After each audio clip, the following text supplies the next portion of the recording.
Very good evening.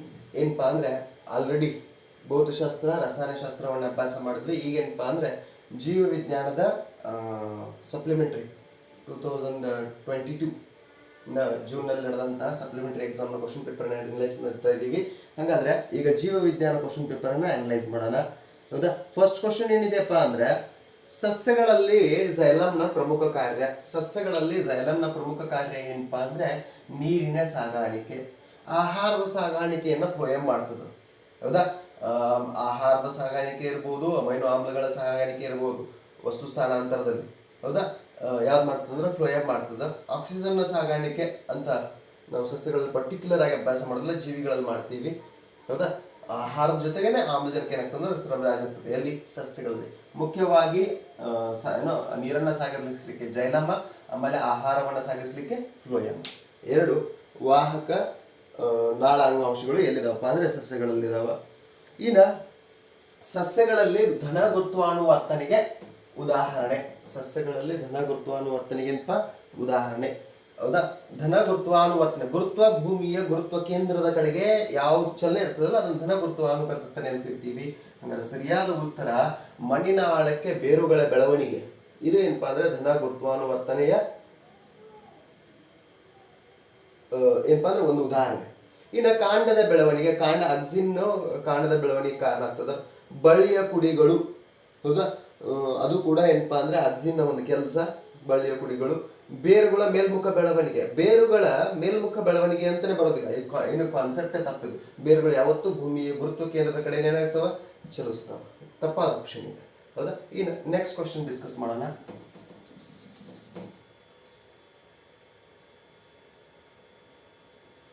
Question number 26. ಆಹಾರ ಸರಪಳಿಯಲ್ಲಿ ಪ್ರಾಥಮಿಕ ಭಕ್ಷಕರು ಯಾವಾಗಲೂ? ಆಹಾರ ಸರಪಳಿಯಲ್ಲಿ ಪ್ರಾಥಮಿಕ ಭಕ್ಷಕರು ಯಾವಾಗಲೂ? ಹೌದಾ? ಏನಾಗಿರ್ತಾವಪ್ಪ? ಮಾಂಸಾಹಾರಿಗಳಾಗಿರ್ತಾವ, ಸಸ್ಯಾಹಾರಿಗಳಿರ್ತಾವ, ಉನ್ನತ ಮಾಂಸಾಹಾರಿಗಳಾಗಿರ್ತಾವ. ಉತ್ಪಾದಕರು ಪ್ರಾಥಮಿಕ ಭಕ್ಷಕರಲ್ಲ, ಅವರು ಉತ್ಪಾದಕರಷ್ಟೇ. ಹಂಗಾರೆ ಪ್ರಾಥಮಿಕ ಭಕ್ಷಕರು ಯಾರಪ್ಪ ಅಂದ್ರೆ ಸಸ್ಯಾಹಾರಿಗಳು. ಹೌದಾ? ಆಮೇಲೆ ದ್ವಿತೀಯ ಭಕ್ಷಕರು ಮಾಂಸಾಹಾರಿಗಳು, ತೃತೀಯ ಭಕ್ಷಕರು ಉನ್ನತ ಮಾಂಸಾಹಾರಿಗಳು. ಉತ್ಪಾದಕರು ಸಸ್ಯಗಳು. ಉತ್ಪಾದಕರು ಯಾವುದು? ಸಸ್ಯಗಳು. ವೆರಿ ಸಿಂಪಲ್ ಆದಂತ ಒಂದು ಕ್ವಶನ್. ಹೌದಾ? ಪ್ರಾಥಮಿಕ ಭಕ್ಷಕರು ಸಸ್ಯಾಹಾರಿಗಳು. Next question. ಸಸ್ಯಗಳಲ್ಲಿ ಹಣ್ಣಾಗಿ ಬೆಳೆಯುವ ಹೂವಿನ ಭಾಗ. ಹೌದಾ? ಆಪ್ಷನ್ 4 ಕಾಣಿಸ್ತಾ ಇಲ್ಲ. ಆಪ್ಷನ್ 4 ಏನಪ್ಪಾ ಅಂದ್ರೆ ಶಲಾಕ ನಳಿಕೆ ಇದೆ. ಹೌದಾ? ಇರ್ಲಿ. ಸಸ್ಯಗಳಲ್ಲಿ ಹಣ್ಣಾಗಿ ಬೆಳೆಯುವ ಹೂವಿನ ಭಾಗ ಯಾವ್ದಪ್ಪ ಅಂದ್ರೆ ಅಂಡಾಶಯ. ಯಾವುದು? ಅಂಡಾಶಯ. ಪುಷ್ಪದಳ ಕೀಟಗಳನ್ನ ಆಕರ್ಷಿಸ್ಲಿಕ್ಕೆ ಸಹಾಯ ಮಾಡ್ತದ. ಶಲಾಕಾಗ್ರ ಏನಪ್ಪಾ ಅಂದ್ರೆ ಪರಾಗರೇಣುಗಳು ವರ್ಗಾವಣೆ ಆಗುವಂತ ಮೊದಲ ಸ್ಥಳವೇ ಶಲಾಕಾಗ್ರ. ಶಲಾಕಾಗ್ರದಿಂದ ಶಲಾಕ ನಳಿಕೆಯಿಂದ ಅಂಡಾಶಯ. ಹೌದಾ? ಯಾವಾಗ ಪುಂಕೇಸರಗಳು ಅಂಡಾಶಯವನ್ನು ತಲುಪ್ತವ ಅವಾಗ ನಿಷೇಚನ ನಡೆದಾಗ. ಹೌದಾ? ಅದನ್ನೇ ನಾವು ಪರಾಗಸ್ಪರ್ಶ ಅಂತ ಹೇಳ್ತೀವಿ. ಆದ್ರೆ ಸಸ್ಯಗಳಲ್ಲಿ ಹಣ್ಣಾಗಿ ಬೆಳೆಯುವಂತಹ ಭಾಗಗಳು ಇವು 3 ಅಲ್ಲ, ಇವು 3 ಉದುರಿ ಹೋಗ್ತಾವ. ಆಮೇಲೆ ನಿಷೇಚನದ ನಂತರ ಅಂಡಾಶಯ ಒಂದೇ ಉಳಿತದ, ಅದು ಹಣ್ಣಾಗಿ ಬೆಳೆಯುವಂತ ಭಾಗ. ನೆಕ್ಸ್ಟ್ ಒಂದು ಅಂಕದ ಪ್ರಶ್ನೆಗಳು. ಸಸ್ಯಗಳಲ್ಲಿ ಬೆಳವಣಿಗೆಯನ್ನ ಪ್ರತಿಬಂಧಿಸುವ ಹಾರ್ಮೋನು. ಸಸ್ಯಗಳಲ್ಲಿ ಬೆಳವಣಿಗೆಯನ್ನು ಪ್ರತಿಬಂಧಿಸುವಂತಹ ಹಾರ್ಮೋನ್ ಯಾವ್ದಪ್ಪ ಅಂದ್ರೆ ಅಬ್ಸಿಕ್ ಆಮ್ಲ, ಅಬ್ಸಿಕ್ ಆಮ್ಲ. ವೆರಿ ಸಿಂಪಲ್ ಆದಂತ. ಆಮೇಲೆ ಸಸ್ಯಗಳ ಏನಪ್ಪಾ ಅಂದ್ರೆ ಕಾಂಡದ ಬೆಳವಣಿಗೆಗೆ ಸಹಾಯ ಮಾಡೋದು ಅಕ್ಸಿನ್, ಕಾಂಡದ ಸುತ್ತಳತೆಯ ಬೆಳವಣಿಗೆಗೆ ಸಹಾಯ ಮಾಡೋದು ಜಿಬರ್ಲಿನ್, ಕೋಶ ವಿಭಜನೆಗೆ ಸಹಾಯ ಮಾಡೋದು ಸೈಟೋಕೈನಿನ್. ಆಮೇಲೆ ಬೆಳವಣಿಗೆಯನ್ನು ಪ್ರತಿಬಂಧಿಸುವ ಅಥವಾ ಕುಂಠಿತಗೊಳಿಸುವಂತಹ ಹಾರ್ಮೋನ್ ಯಾವಪ್ಪ ಅಂದ್ರೆ ಅಬ್ಸಿಕ್ ಆಮ್ಲ. ಇನ್ನು ತಂದೆಯಿಂದ ಎಕ್ಸ್ ವರ್ಣತಂತುವನ್ನು ಪಡೆದು ಜನಿಸಿದ ಮಗುವಿನ ಲಿಂಗ ಯಾವುದು? ತಂದೆಯಿಂದ ಎಕ್ಸ್ ವರ್ಣತಂತುವನ್ನು ಪಡೆದ್ರೆ ಹುಟ್ಟುವಂತಹ ಮಗು ಹೆಣ್ಣು ಮಗು ಆಗ್ತದೆ. ಯಾವ ಮಗು ಆಗ್ತದ? ಹೆಣ್ಣು ಮಗು. ಸರಿ, ಯಾಕ್ರಿ? ಇದನ್ನ ಮತ್ತೆ ನಾನು ಸ್ವಲ್ಪ ವಿವರಿಸುವಂತ ಕೆಲಸ ಮಾಡ್ತೀನಿ. ನೋಡ್ರಿ, ತಂದೆಯಲ್ಲಿ ಎಕ್ಸ್ ಮತ್ತು ವೈ ಕ್ರೋಮೋಸೋಮ್ ಇರ್ತಾವ, ತಾಯಿಯಲ್ಲಿ XX ಕ್ರೋಮೋಸೋಮ್ ಇರ್ತಾವ. ಇದು ತಂದೆ, ಇದು ತಾಯಿ. ಹೌದಿಲ್ಲ? ಹಂಗಾರೆ ತಂದೆಯಿಂದ ಎಕ್ಸ್ ಕ್ರೋಮೋಸೋಮ್ ಬಂದು ತಾಯಿ ಅಂತೂ ಕಂಪಲ್ಸರಿ ಯಾವತ್ತು ಎಕ್ಸ್ ಬರ್ತದ. ತಾಯಿ ಯಾವತ್ತು ಮಗುವಿನ ಲಿಂಗ ನಿರ್ಧರಣೆಯಲ್ಲಿ ಯಾವುದೇ ಪಾತ್ರವನ್ನು ವಹಿಸೋದಿಲ್ಲ. ಹೌದಾ? ತಂದೆಯೇ ಮುಖ್ಯ ಕಾರಣ ಲಿಂಗ ನಿರ್ಧರಣೆಯಲ್ಲಿ. ಹಾಗಾದ್ರೆ ತಂದೆಯಿಂದನೂ ಎಕ್ಸ್ ಬಂದಿದೆ, ತಾಯಿಯಿಂದನೂ ಎಕ್ಸ್ ಬಂದಿದೆ. ಹಂಗಾರೆ ಹುಟ್ಟುವಂತ ಮಗು ಹೆಣ್ಣಾಗಿರ್ತದೆ. ಇಲ್ಲೇ ಇದೆ ಆನ್ಸರ್. ಆದ್ರೆ ತಂದೆಯಿಂದ ವೈ ಕ್ರೋಮೋಸೋಮ್ ಬಂದು ತಾಯಿಯಿಂದ ಏನಾದ್ರೂ ಎಕ್ಸ್ ಕ್ರೋಮೋಸೋಮ್ ಬಂದ್ರೆ XY ಕ್ರೋಮೋಸೋಮ್ ಆದಾಗ ಹುಟ್ಟುವಂತಹ ಮಗು ಗಂಡಾಗಿರ್ತದೆ. ಹುಟ್ಟುವಂತ ಮಗು ಏನಾಗಿರ್ತದ ಗಂಡಾಗಿರ್ತದ. ಅದಕ್ಕೆ ಲಿಂಗ ನಿರ್ಧಾರಣೆಯಲ್ಲಿ ಮುಖ್ಯ ಪಾತ್ರ ಯಾರ್ದಪ್ಪ ಅಂದ್ರೆ ತಂದೆ ಎತ್ತು. ಹಂಗಂತೇಳಿ ತಂದೆ ಏನೋ ಸಂತಾನೋತ್ಪತ್ತಿಯ ವೇಳೆಯಲ್ಲಿ ತನ್ನ ಹಿಡಿತದಲ್ಲಿ ಇಟ್ಕೊಂಡು ಕ್ರೋಮೋಸೋಮ್ಗಳನ್ನ ವರ್ಗಾಯಿಸ್ಲಿಕ್ಕೆ ಸಾಧ್ಯ ಇಲ್ಲ. ಅವು ನೈಸರ್ಗಿಕವಾಗಿ ವರ್ಗಾವಣೆ ಆಗ್ತಾವ. ಅದ್ರಲ್ಲಿ ಯಾವ್ದು ಎಕ್ಸ್ ಇದೆ ಯಾವ್ದು ವೈ ಇದೆ ಅಂತ ಗೊತ್ತಾಗೋದಿಲ್ಲ. ಬಟ್ ಏನು ಲಿಂಗ ನಿರ್ಧಾರದಲ್ಲಿ ಮುಖ್ಯ ಪಾತ್ರ ವಹಿಸೋದು ಯಾವ ತಂದೆ, ತಾಯಿ ಅಲ್ಲ. ಯಾಕೆ ತಾಯಿಯಲ್ಲಿ ಇರುವಂತ ಎರಡೂ ಕ್ರೋಮೋಸೋಮ್ಗಳು XX ಕ್ರೋಮೋಸೋಮ್ಗಳು. ಪ್ರತಿ ಸಲನೂ ಅವಳು ಏನು ವರ್ಗಾಯಿಸ್ತಾಳೆ, X ಕ್ರೋಮೋಸೋಮ್ ವರ್ಗಾಯಿಸ್ತಾಳೆ. ಗಂಡಿದ್ರು X ಕ್ರೋಮೋಸೋಮ್ ವರ್ಗಾಯಿಸ್ತಾಳೆ, ಹೆಣ್ಣಿದ್ರು X ಕ್ರೋಮೋಸೋಮ್. ಆದ್ರೆ ಯಾವಾಗ ತಂದೆಯಿಂದ X ಬರ್ತದ ಅವಾಗ ಹೆಣ್ಣು, ತಂದೆಯಿಂದ Y ಬರ್ತದ ಅವಾಗ ಗಂಡು. ಇದು ನೆನಪಿರ್ಬೇಕು. ವೆರಿ ಸಿಂಪಲ್ 1 ಮಾರ್ಕ್ ಕ್ವಶನ್ ಇದು. ಹೌದಾ? ಇನ್ನು ನೆಕ್ಸ್ಟ್ ಕ್ವಶನ್ ಡಿಸ್ಕಸ್ ಮಾಡೋಣ.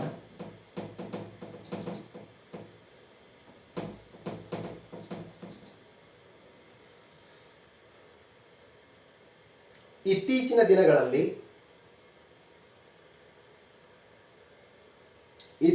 ದಿನಗಳಲ್ಲಿ ಕ್ಲೋರೋಫ್ಲೋರೋಕಾರ್ಬನ್ CFC ಮುಕ್ತ ರೆಫ್ರಿಜರೇಟರ್ಗಳನ್ನು ತಯಾರಿಸುತ್ತಾರೆ. ಏಕೆ? CFC ಕ್ಲೋರೋಫ್ಲೋರೋಕಾರ್ಬನ್ ಏನ್ ಮಾಡ್ತದೆ ಅಂದ್ರೆ ನಮ್ಮ ವಾತಾವರಣದಲ್ಲಿ ಇಂತಿಷ್ಟು ಎತ್ತರದಲ್ಲಿರುವಂತಹ ಓಝೋನ್ ಪದರವನ್ನ ಹಾಳು ಮಾಡ್ತದೆ. ಹೌದಾ? ಓಝೋನ್ ಪದರದ ವಿನಾಶಕ್ಕೆ ಕಾರಣ ಆಗೋದ್ರಿಂದ ಹೌದಾ CFC ಮುಕ್ತ ರೆಫ್ರಿಜರೇಟರ್ಗಳನ್ನ, CFC ಬದಲಾಗಿ HFC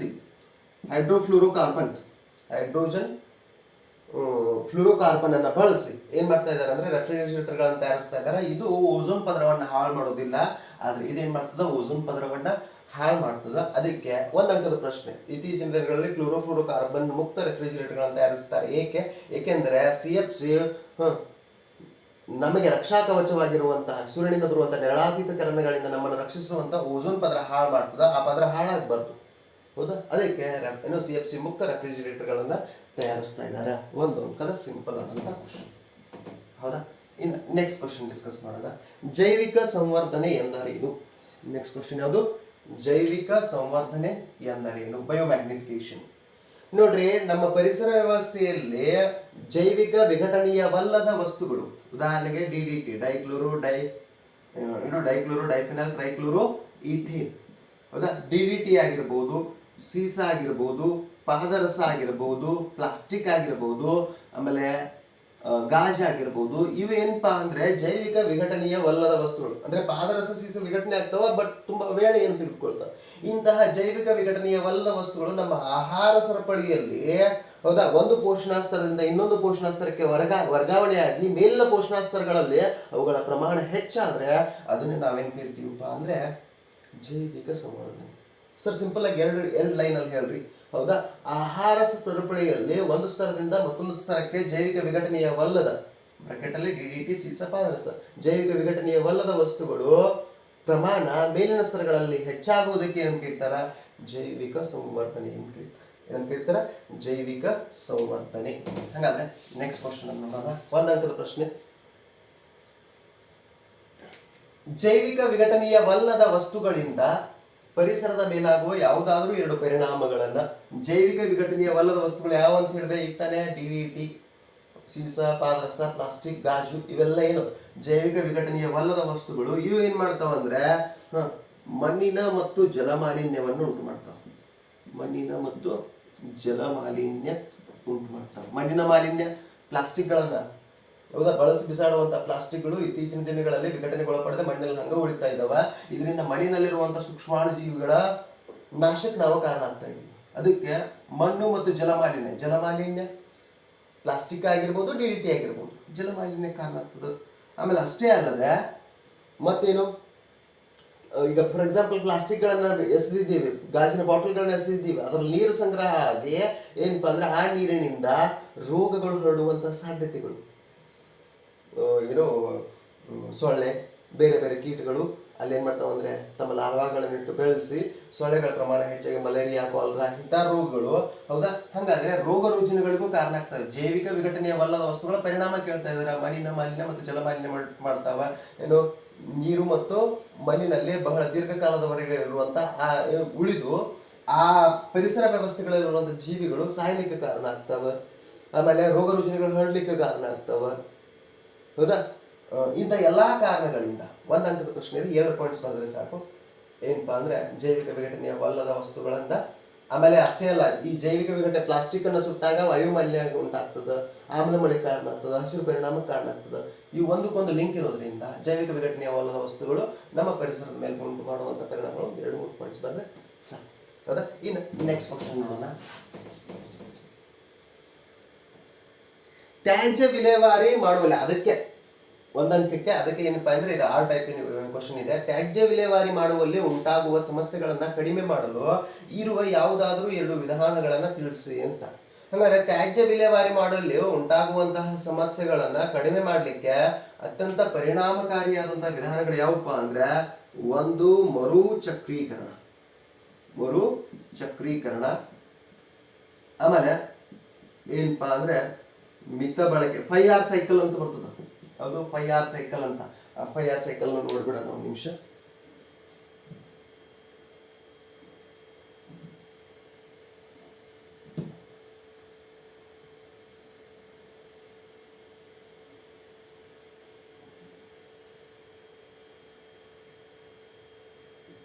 ನೋಡ್ರಿ, 5R ಸೈಕಲ್ ಅಲ್ಲಿ ಯಾವ್ಯಾವ ಬರ್ತಾವಪ್ಪ ಅಂದ್ರೆ, ಮೊದಲನೇದು ನಿರಾಕರಣೆ.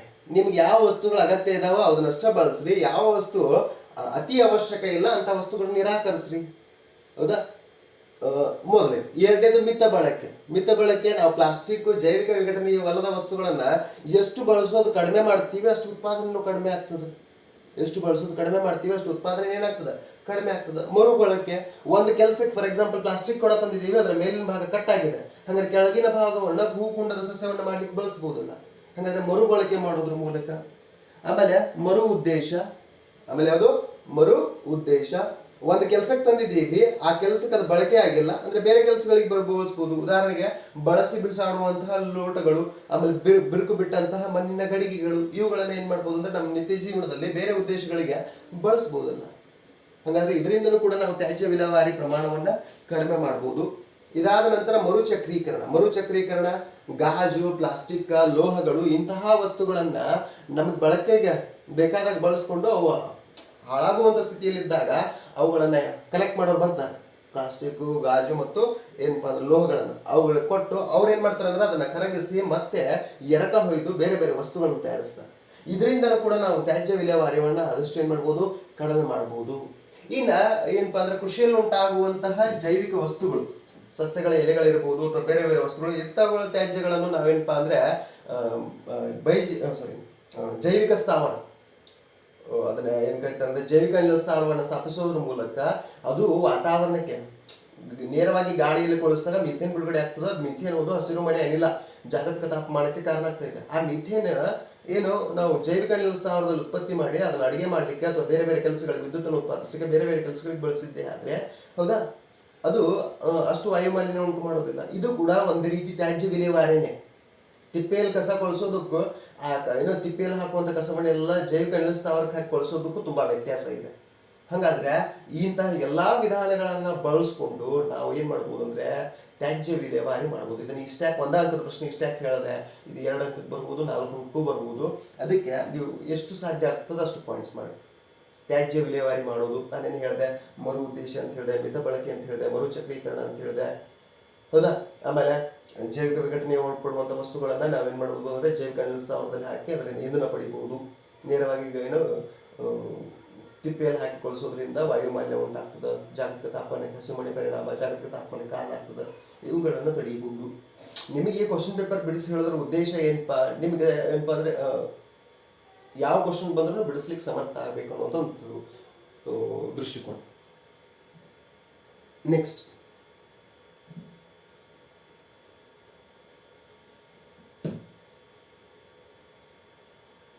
ಇನ್ನು ಕ್ವಶನ್ ನಂಬರ್ 33, ಚಿಟ್ಟೆಯ ರೆಕ್ಕೆ ಮತ್ತು ಬಾವಲಿಯ ರೆಕ್ಕೆಗಳು ಕಾರ್ಯಾನುರೂಪಿ ಅಂಗಗಳೆಂದು ಪರಿಗಣಿಸಬಹುದೇ? ಹೌದಾದರೆ ಏಕೆ, ಇಲ್ಲವಾದರೆ ಏಕಿಲ್ಲ ಅಂತ ಕೇಳಿದ್ದಾರೆ. ಹೌದಾ? ನಾನೇನಿಲ್ಪ ಅಂದ್ರೆ ಹೌದು ಅಂತ ಹಾಕ್ತೀನಿ. ಚಿಟ್ಟೆಯ ರೆಕ್ಕೆ ಮತ್ತು ಬಾವಲಿಯ ರೆಕ್ಕೆಗಳು ಕಾರ್ಯರೂಪಿ ಅಂಗಗಳು ಪರಿಗಣಿಸಬಹುದೇ? ಹೌದು, ಪರಿಗಣಿಸಬಹುದು. ಹೌದು.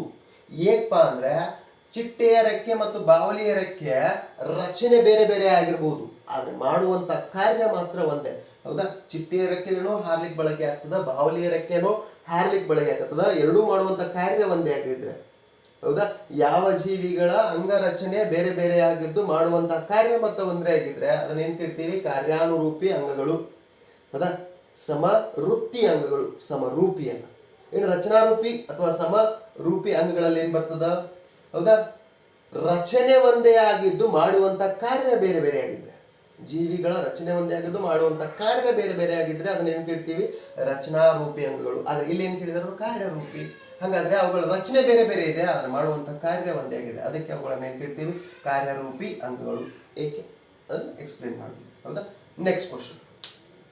ಮಾನವನ ವಿಸರ್ಜನಾಂಗ ವ್ಯೂಹದ ರಚನೆಯನ್ನು ತೋರಿಸುವ ಚಿತ್ರವನ್ನು ಬರೆದು ಮೂತ್ರನಾಳಗಳನ್ನ ಗುರುತಿಸಿ ಅಂತ 2 ಅಂಕಕ್ಕೆ ಒಂದು ಸಿಂಪಲ್ ಆದಂತ ಡಯಾಗ್ರಾಮ್ ಕೇಳಿದಾರೆ. ಹಂಗಾದ್ರೆ ಆ ಡಯಾಗ್ರಾಮ್ ಅನ್ನು ನೋಡೋಣ.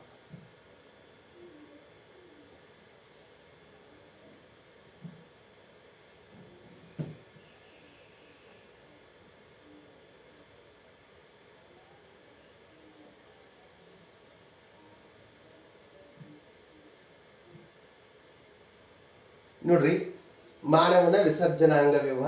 ಹೌದಾ? ಅದ್ರಲ್ಲಿ ಅವ್ರು ಕೇಳಿದ್ದೇನು? ಮೂತ್ರನಾಳಗಳನ್ನ ಮಾತ್ರ. ಹೌದಾ? ಏನ್ ಕೇಳಿದ್ದವರು? ಮೂತ್ರನಾಳಗಳನ್ನ ಮಾತ್ರ. ಹಾಗಾದ್ರೆ ನೋಡ್ರಿ, ಇವು 2 ಮೂತ್ರಪಿಂಡ, ಎಡ ಮತ್ತು ಬಲಬದಿ ಇರುವಂತಹ ಮೂತ್ರಪಿಂಡಗಳು. ಆಮೇಲೆ ರಿನಲ್ ಅಭಿಧಮನಿ, ಬ್ಲೂ ಕಲರ್ ಇದೆ ಅದು ಅಭಿಧಮನಿ, ಆಮೇಲೆ ರೆಡ್ ಕಲರ್ ಇದೆ ಅದು ಅಪಧಮನಿ. ಎಲ್ಲಿ ಸಂಪರ್ಕ ಹೊಂದಿರ್ತದ? ಮಹಾಪಧಮನಿಗೆ ಸಂಪರ್ಕವನ್ನು ಹೊಂದಿರ್ತದ. ಆಮೇಲೆ ನೋಡ್ರಿ, ಇದು ಮೂತ್ರನಾಳ. ನೋಡ್ರಿ, ಎಡ ಮತ್ತು ಬಲ ಇವೆರಡು ಭಾಗಗಳು ಏನ್ ತೋರಿಸ್ತಾ ಇದಿಲ್ಲ, ಇವೇನ್ ಕಾಣಿಸ್ತಾ ಇದಾವಲ್ಲ, ಇವು ಏನಪ್ಪಾ ಅಂದ್ರೆ ಮೂತ್ರನಾಳ. ಇದು ಮೂತ್ರನಾಳ. ಮೂತ್ರನಾಳ ಮೂತ್ರಕೋಶಕ್ಕೆ ಸಂಬಂಧ ಹೊಂದಿರ್ತದ. ಮೂತ್ರಕೋಶ ಮೂತ್ರವನ್ನ ಹೊರ ಹಾಕ್ಲಿಕ್ಕೆ ಮೂತ್ರದ್ವಾರವನ್ನ ಹೊಂದಿದೆ. ಹಂಗಾದ್ರೆ 2 ಅಂಕದ ವೆರಿ ಸಿಂಪಲ್ ಆದಂತದ್ದು. ಇಷ್ಟೆಲ್ಲ ತೆಗಿಬೇಕಂತೇನಿಲ್ಲ. 2 ಮೂತ್ರಪಿಂಡಗಳನ್ನು ತೋರಿಸಿ ಆ ಮೂತ್ರಪಿಂಡಗಳಿಗೆ 2 ಮೂತ್ರನಾಳ, ಮೂತ್ರಕೋಶ, ಮೂತ್ರದ್ವಾರ ಅಷ್ಟೇ ತೋರಿಸಿದ್ರು 2 ಅಂಕ ಸಿಗ್ತದೆ. ವೆರಿ ಸಿಂಪಲ್ ಆದಂತ ಒಂದು ಕ್ವಶನ್. ವೆರಿ ಸಿಂಪಲ್ ಆದಂತ ಒಂದು ಕ್ವಶನ್. ನೆಕ್ಸ್ಟ್ ಕ್ವಶನ್ ಡಿಸ್ಕಸ್ ಮಾಡೋಣ.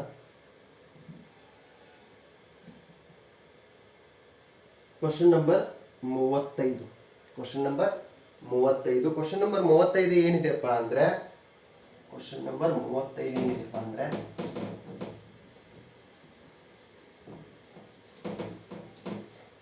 ಮಾನವರಲ್ಲಿ ಇಮ್ಮಡಿ ರಕ್ತ ಪರಿಚಲನೆಯ ಹಂತಗಳನ್ನು ವಿವರಿಸಿ. ಹಾಗಾದ್ರೆ ಮೊಟ್ಟ ಮೊದಲನೇದಾಗಿ ಇಮ್ಮಡಿ ರಕ್ತ ಪರಿಚಲನೆ ಅಂದ್ರೇನು? ಹೌದಾ? ಮಾನವನ ಇಡೀ ದೇಹಕ್ಕೆ ರಕ್ತ ಸರಬರಾಜು ಆಗಬೇಕಾದ್ರೆ ದೇಹದ ಮೂಲಕ 2 ಸಲ ಹಾದು ಹೋಗ್ತದೆ. ಈ ರೀತಿಯಾಗಿ ಪೂರ್ತಿ ದೇಹ ರಕ್ತ ಸರಬರಾಜಾಗಲು 2 ಸಲ ದೇಹದ ಮೂಲಕ ಹಾದು ಹೋಗುವಂತಹ ಪ್ರಕ್ರಿಯೆಯನ್ನೇ ಇಮ್ಮಡಿ. ಇಮ್ಮಡಿ ಅಂದ್ರೆ 2. ಹೌದಾ? ಇಮ್ಮಡಿ ರಕ್ತ ಪರಿಚಲನೆ ಅಂತ ಹೇಳ್ತೀವಿ. ಹಾಗಾದ್ರೆ ಇಮ್ಮಡಿ ರಕ್ತ ಪರಿಚಲನೆಯ 4 ಹಂತಗಳಾಗಿ ನಾನು ವರ್ಗೀಕರಿಸ್ತೀನಿ. ಎಷ್ಟು ಹಂತ? 4 ಹಂತಗಳಾಗಿ ವರ್ಗೀಕರಿಸ್ತೀನಿ. ಯಾವ 4 ಹಂತಗಳು? ಮಹಾಪಧಮನಿಯ ಮೂಲಕ ಏನಪ್ಪಾ ಅಂದ್ರೆ ಇಡೀ ದೇಹಕ್ಕೆ ಆಮ್ಲಜನಕ ಸಹಿತ ರಕ್ತ, ಆಕ್ಸಿಜನೇಟೆಡ್ ಬ್ಲಡ್, ಆಮ್ಲಜನಕ ಸಹಿತ ರಕ್ತ ಪೂರೈಕೆಯಾಗುವುದು. ಆಮೇಲೆ ಏನಪ್ಪಾ ಅಂದ್ರೆ ದೇಹದ ಎಲ್ಲಾ ಭಾಗಗಳಿಂದ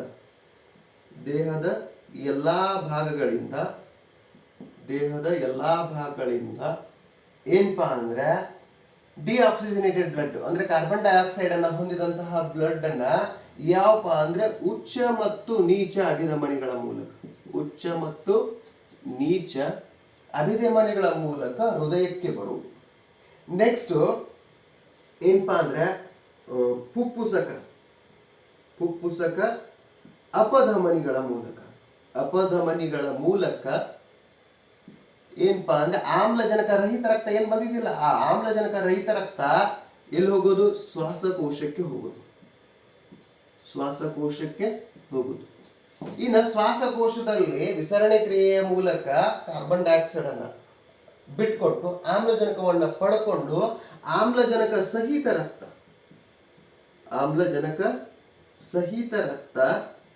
ಏನಪ್ಪಾ ಅಂದ್ರೆ ಪಲ್ನರಿ ಅಭಿಧಮನಿಗಳ ಮೂಲಕ ಅಥವಾ ಫುಪ್ಪುಸಕ ಅಭಿಧಮನಿಗಳ ಮೂಲಕ ಹೃದಯಕ್ಕೆ ಬರೋದು. ಇವು ಏನಪ್ಪಾ ಅಂದ್ರೆ ಇಮ್ಮಡಿ ರಕ್ತ ಪರಿಚಲನೆಯ 4 ಹಂತಗಳು. ಮೊಟ್ಟ ಮೊದಲನೇದಾಗಿ ಏನಾಯ್ತು? ಮಹಾಪಧಮನಿಯ ಮೂಲಕ ದೇಹದ ಎಲ್ಲಾ ಭಾಗಗಳಿಗೆ ಆಮ್ಲಜನಕ ಸಹಿತ ರಕ್ತ ಪೂರೈಕೆ ಆಯಿತು. ದೇಹದ ಎಲ್ಲಾ ಭಾಗಗಳಿಂದ ಉಚ್ಚ ಮತ್ತು ನೀಚ ಅಭಿಧಮನಿಗಳ ಮೂಲಕ ಆಮ್ಲಜನಕ ರಹಿತ ರಕ್ತ ಬಂದಂತಹ ಆಮ್ಲಜನಕ ರಹಿತ ರಕ್ತ ಫುಪ್ಪುಸಕ ಅಪಧಮನಿಗಳ ಮೂಲಕ ಶ್ವಾಸಕೋಶಕ್ಕೆ ಹೋಯಿತು. ಶ್ವಾಸಕೋಶದಲ್ಲಿ ಆಮ್ಲಜನಕ ಸಹಿತ ರಕ್ತವಾಗಿ ಪರಿವರ್ತನೆ ಹೊಂದಿ ಮತ್ತೆ ಫುಫ್ಫುಸಕ ಅಭಿಧಮನಿಗಳ ಮೂಲಕ ಹೃದಯಕ್ಕೆ ಬರುತ್ತೆ.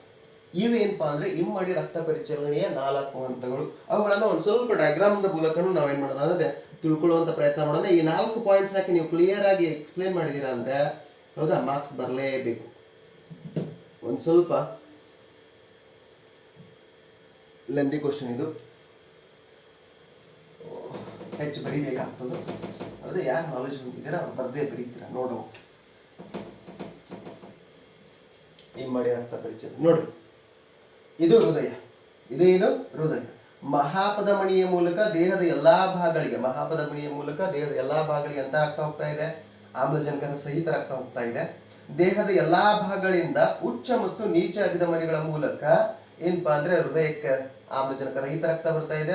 ಆಮ್ಲಜನಕ ರಹಿತ ರಕ್ತ ಏನಾಗ್ತಾ ಇದೆ ಮತ್ತೆ ಫುಫ್ಫುಸಕ ಅಪಧಮನಿಗಳ ಮೂಲಕ ಶ್ವಾಸಕೋಶಕ್ಕೆ ಹೋಗ್ತಾ ಇದೆ. ಶ್ವಾಸಕೋಶದಲ್ಲಿ ವಿಸರಣೆಯ ಮೂಲಕ ಆಮ್ಲಜನಕ ಸಹಿತ ರಕ್ತವಾಗಿ ಮತ್ತೆ ಹೃದಯಕ್ಕೆ ಮರಳುತ್ತಾ ಇದೆ. ಹೃದಯಕ್ಕೆ ಏನಾಗ್ತಾ ಇದೆ ಮರಳುತ್ತಾ ಇದೆ.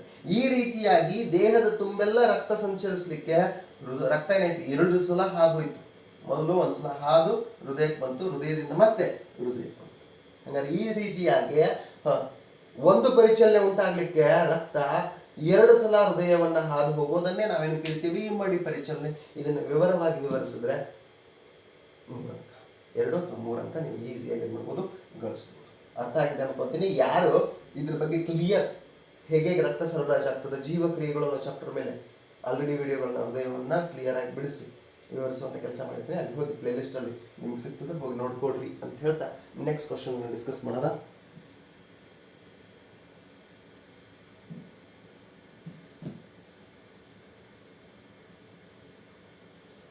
ಇನ್ನು ಅದಕ್ಕೆ ಆರ್ ಟೈಪ್ ಕ್ವಶನ್ ಇದೆ. ಇದು 3 ಅಂಕದ ಪ್ರಶ್ನೆ. ಈ 3 ಅಂಕದ ಪ್ರಶ್ನೆಗೆ ಇನ್ನೊಂದು ಏನಿದೆಪ್ಪ ಅಂದ್ರೆ ಆರ್ ಟೈಪ್ ಕ್ವಶನ್ ಇದೆ. ಆರ್ ಟೈಪ್ ಕ್ವಶನ್ ಏನ್ ಮಾಡೋಣ ಅಂದ್ರೆ ಡಿಸ್ಕಸ್ ಮಾಡ್ಬಿಡೋಣ. ಸಸ್ಯಗಳಲ್ಲಿ ದ್ವಿತೀಯ ಸಂಶ್ಲೇಷಣೆಯಲ್ಲಿ ಜರುಗುವ ಘಟನೆಗಳನ್ನು ತಿಳಿಸಿ. ಸಸ್ಯಗಳು ತ್ಯಾಜ್ಯ ಪದಾರ್ಥಗಳನ್ನು ಹೊರಹಾಕಲು ಬಳಸುವಂತಹ ವಿಧಾನಗಳು ಯಾವುವು? ಹಾಗಾದ್ರೆ ಸಸ್ಯಗಳಲ್ಲಿ ದ್ವಿತೀಯ ಸಂಶ್ಲೇಷಣೆಯಲ್ಲಿ ಜರುಗುವಂತಹ ಘಟನೆಗಳನ್ನ ನಾವೇನ್ ಮಾಡೋಣ ಅಂದ್ರೆ 1 by 1 ಪಾಯಿಂಟ್ಸ್ ನೋಡ್ಬಿಡೋಣ.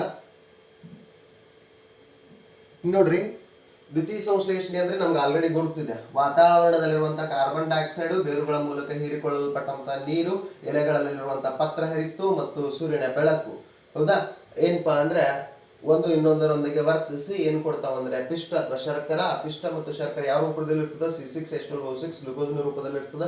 ವಾತಾವರಣಕ್ಕೆ ಆಮ್ಲಜನಕ ಬಿಡುಗಡೆ ಆಗ್ತದೆ, ಸ್ವಲ್ಪ ಪ್ರಮಾಣದಲ್ಲಿ ನೀರಾವಿಯನ್ನು ಬಿಡುಗಡೆ ಆಗ್ತದೆ. ಹಾಗಾದ್ರೆ ದ್ವಿತೀಯ ಸಂಶ್ಲೇಷಣೆ ಪ್ರಕ್ರಿಯೆಯಲ್ಲಿ ಜರುಗುವಂತಹ ಘಟನೆಗಳು ಯಾವ? ಮೊಟ್ಟ ಮೊದಲನೇದಾಗಿ ಕ್ಲೋರೋಫಿಲ್ ಬೆಳಕಿನ ಶಕ್ತಿಯನ್ನು ಹೀರ್ಕೊಳ್ತದೆ. ಕ್ಲೋರೋಫಿಲ್ ಏನ್ ಮಾಡ್ತದೆ? ಇದು ಕ್ಲೋರೋಫಿಲ್ ಸೂರ್ಯನಿಂದ ಬರುವಂತಹ ಬೆಳಕಿನ ಶಕ್ತಿಯನ್ನ ಹೀರ್ಕೊಳ್ತದೆ. ಎರಡನೇ ಘಟ್ಟ ಏನಪ್ಪಾ ಅಂದ್ರೆ ಬೆಳಕಿನ ಶಕ್ತಿಯು ರಾಸಾಯನಿಕ ಶಕ್ತಿಯಾಗಿ ಪರಿವರ್ತನೆ ಆಗುವುದು. ಬೆಳಕಿನ ಶಕ್ತಿ ಇದ್ದೇನ ರಾಸಾಯನಿಕ ಶಕ್ತಿಯಾಗಿ ಪರಿವರ್ತನೆ ಆಗ್ತದೆ. ಅದೇ ಗ್ಲುಕೋಸ್ ರಾಸಾಯನಿಕ ಶಕ್ತಿಯಾಗಿ ಪರಿವರ್ತನೆ ಆಗುವುದು. ಆಮೇಲೆ ನೀರಿನ ಅಣುಗಳು ಹೈಡ್ರೋಜನ್ ಮತ್ತು ಆಕ್ಸಿಜನ್ ಆಗಿ, ನೀರು H2O ಹೌದಾ, ಇವು ಏನಪ್ಪಾ ಅಂದ್ರೆ ಹೈಡ್ರೋಜನ್ ಮತ್ತು ಆಕ್ಸಿಜನ್ಗಳಾಗಿ, ಹೈಡ್ರೋಜನ್ ಮತ್ತೇನು ಆಕ್ಸಿಜನ್ಗಳಾಗಿ ವಿಭಜನೆ ಹೊಂದವೆ. ಎಲ್ಲಿ? ಎರಡನೇ ಹಂತದಲ್ಲಿ. ಇನ್ನು ಮೂರನೇ ಹಂತದಲ್ಲಿ ಕಾರ್ಬನ್ ಡೈಆಕ್ಸೈಡ್ ಕಾರ್ಬೋಹೈಡ್ರೇಟ್ ಆಗಿ ಕಾರ್ಬನ್ ಡೈಆಕ್ಸೈಡ್ ಏನಾಗಿ ಕಾರ್ಬೋಹೈಡ್ರೇಟ್, ಗ್ಲುಕೋಸ್ ಏನಿದು ಕಾರ್ಬೋಹೈಡ್ರೇಟ್ ಆಗಿ, ಕಾರ್ಬನ್ ಡೈಆಕ್ಸೈಡ್ ಕಾರ್ಬೋಹೈಡ್ರೇಟ್ ಆಗಿ ಪರಿವರ್ತಿಸಲ್ಪಡುವುದು. ಇದೇನಪ್ಪಾ ಅಂದ್ರೆ ದ್ವಿತೀಯ ಸಂಶ್ಲೇಷಣೆ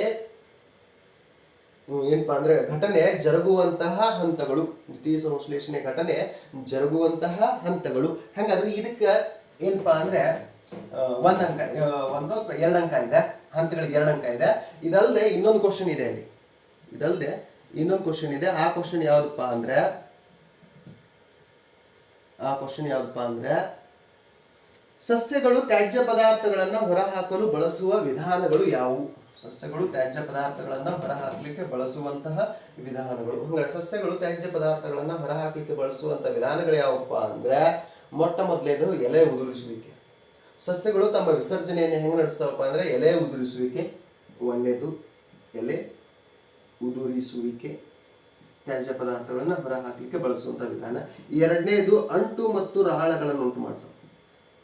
ಅಂಟು ಮತ್ತು ರಾಳಗಳನ್ನು ಉಂಟು ಮಾಡೋದ್ರ ಮೂಲಕ ಈ ಅಂಟು ಮತ್ತು ರಾಳಗಳ ರೂಪದಲ್ಲೂ ತಮ್ಮ ದೇಹದಲ್ಲಿರುವಂತಹ ತ್ಯಾಜ್ಯ ಪದಾರ್ಥಗಳನ್ನ ಹೊರಹಾಕ್ತಾವ. ಮೂರನೇದು ತೊಗಟೆ. ಕೆಲವು ಸಸ್ಯಗಳು ತೊಗಟೆಯನ್ನ ಪೊರೆ ಕಲ್ಚೋದು ಮೂಲಕ ಪೊರೆ ಕಲ್ಚೋದ್ರ ಮೂಲಕನೂ ಏನ್ ಮಾಡ್ತಾವ ಅಂದ್ರೆ ವಿಸರ್ಜನೆ ನಡೆಸ್ತಾವ. ಇನ್ನು ಕೆಲವು ಸಸ್ಯಗಳು ಬೇರುಗಳ ಮೂಲಕ ವಿಸರಣೆಗೆಲ್ಲೂ ಕೆಲವು ತ್ಯಾಜ್ಯ ಪದಾರ್ಥಗಳನ್ನ ಏನ್ ಮಾಡ್ತಾವ ಅಂದ್ರೆ ಹೊರ ಹಾಕ್ತಾವ. ಇಲ್ಲಿ ಒಂದು ಅಥವಾ ಎರಡು ಯಾವ್ದಾದ್ರು ಬರೆದ್ರೆ ನಡ್ಸ. ಎಲೆ ಉದುರಿಸುವಿಕೆ, ಅಂಟು ಮತ್ತು ರಾಳಗಳನ್ನು ಉಂಟು ಮಾಡುವಿಕೆ, ತೊಗಟೆ ಕಳಚಿಕೊಳ್ಳುವಿಕೆ, ಬೇರಿನ ಮೂಲಕ ವಿಸರಣೆ. ಈ ಕೆಲವು ಹಂತಗಳ ಮೂಲಕ ಏನ್ ಮಾಡ್ತಾವ ಅಂದ್ರೆ ಸಸ್ಯಗಳು ತಮ್ಮ ದೇಹದಲ್ಲಿರುವಂತಹ ತ್ಯಾಜ್ಯ ಪದಾರ್ಥಗಳನ್ನ ಹೊರ ಹಾಕ್ತಾವ. ಏನ್ ಮಾಡ್ತಾವ? ಹೊರ ಹಾಕ್ತಾವ. ನೆಕ್ಸ್ಟ್ ಕ್ವಶನ್ ನೋಡೋಣ.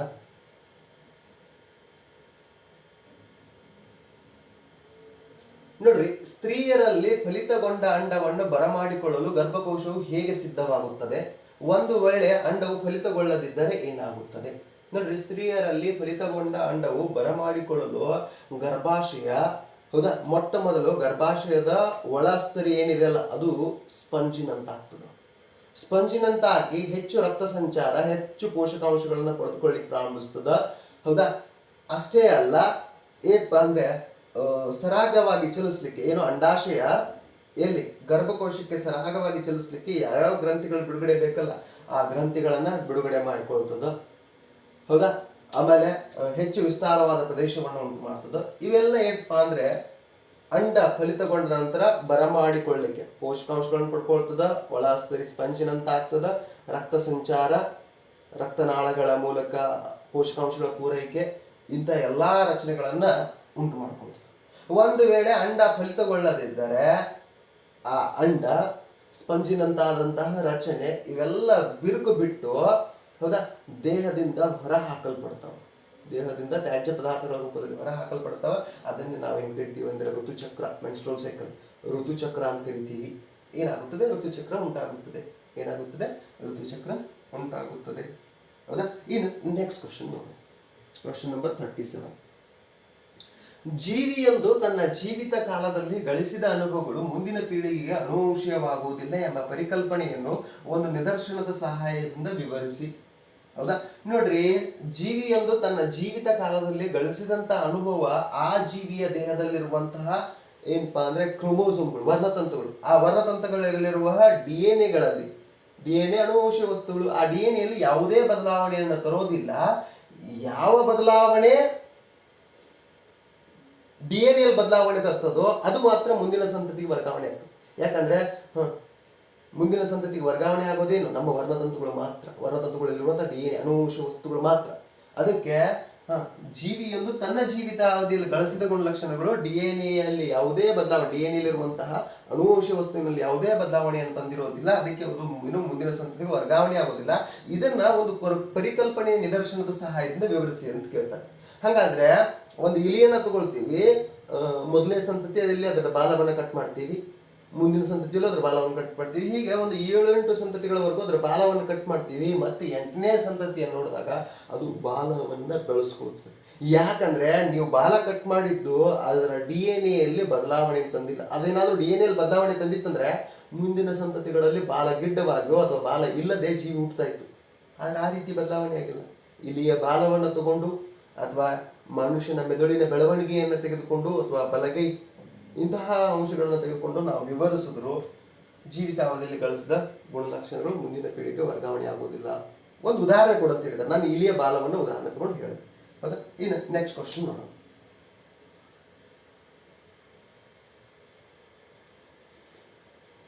ಕ್ವಶನ್ ನಂಬರ್ ಅದರಲ್ಲಿ 6 ಟೈಪ್ ಇದೆ. ಇದು ಶುದ್ಧ ಗಿಡ್ಡ ಮತ್ತು ಶುದ್ಧ ಎತ್ತರದ ಬಟಾಣಿ ಸಸ್ಯದೊಂದಿಗೆ ಸಂಕರಗೊಳಿಸಲಾಗಿದೆ ಏಕತಳೀಕರಣ ಪ್ರಯೋಗ ನಡೆಸ್ತಾ ಇದ್ದಾರೆ.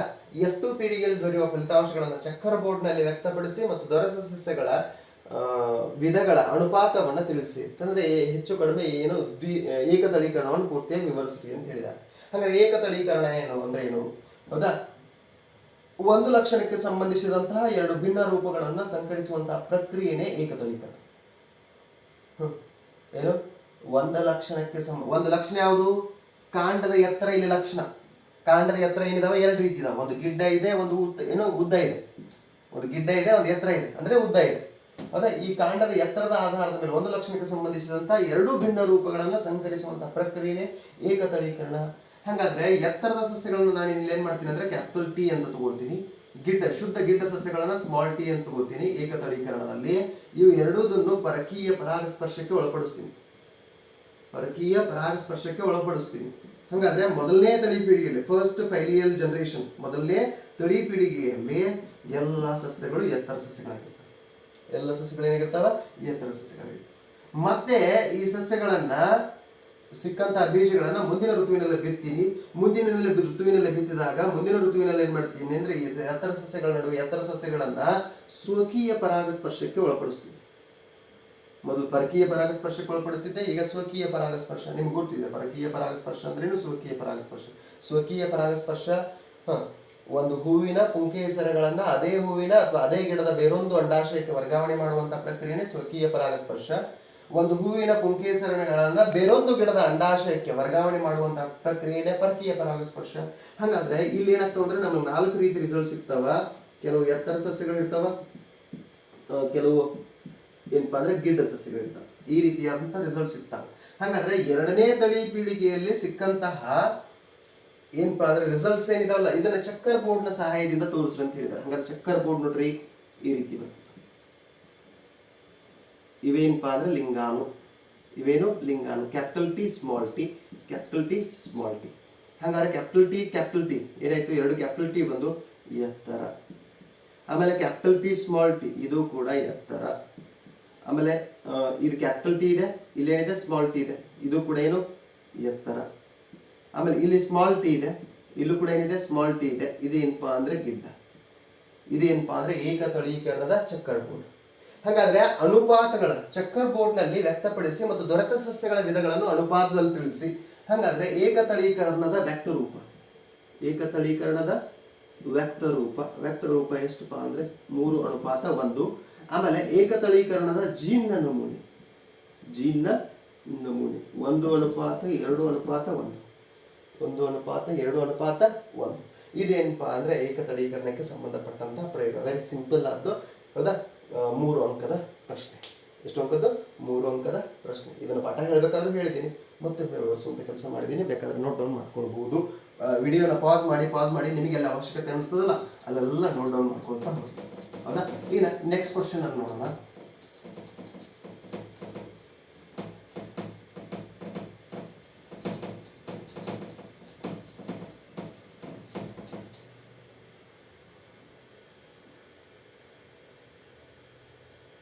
ಲಾಸ್ಟ್ ಕ್ವಶನ್ ಇದು. ಮಾನವನ ಮಿದುಳಿನ ರಚನೆಯನ್ನು ತೋರಿಸುವ ಚಿತ್ರವನ್ನು ಬರೆಯಿರಿ ಮತ್ತು ಕೆಳಗಿನ ಭಾಗಗಳನ್ನು ಗುರುತಿಸಿ. ಹೌದಾ?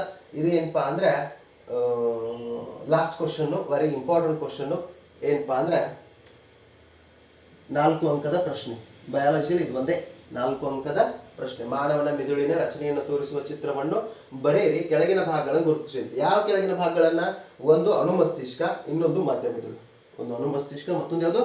ಮಧ್ಯ ಮಿದುಳು. 2 ಭಾಗಗಳನ್ನು ತೋರಿಸ್ರಿ ಅಂತ ಹೇಳಿದ್ದಾರೆ. ಹಾಗಾದ್ರೆ ಆ 2 ಭಾಗಗಳನ್ನು ನೋಡೋಣ.